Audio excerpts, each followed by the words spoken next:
Free trade. In the 19th century, economists believed that there were limits to human wealth.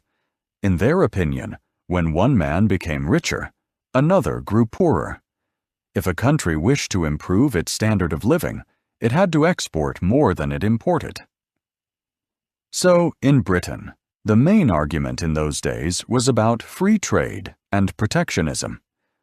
The owners of the Lancashire textile factories naturally supported free trade because they wanted to export as many products as possible.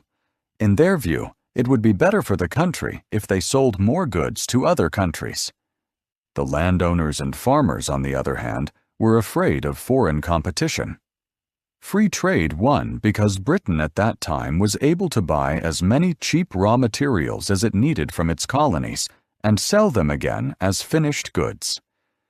Import controls would have damaged its position as the strongest manufacturing nation in the world.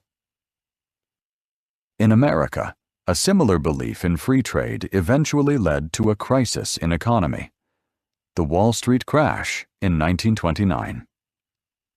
People in the USA were benefiting from the expansion of the American economy in the First World War. They became convinced that money automatically makes more money, and speculative investments are always profitable. When they lost confidence in the stock market, the effects of the crash were felt all over the world. Following the Wall Street crash, the economist John Maynard Keynes introduced a new theory. In simple terms, his solution to the problem was that there is no fixed limit to human wealth. Factories can always produce more if people can afford to buy the goods. Therefore, governments must help factories and create jobs, and the factories must pay good wages. In this way, every worker becomes a consumer. For a time, especially after the Second World War, Keynes's theory was successful. It kept the factories working and maintained full employment. In the 1970s, however, several unpleasant facts emerged.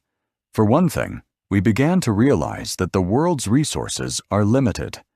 We cannot go on producing more and more because we are using up our resources too fast.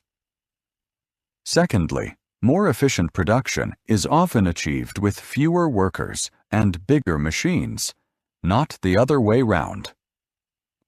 Above all, the industrialized nations of the world consume more of the world's resources than they produce.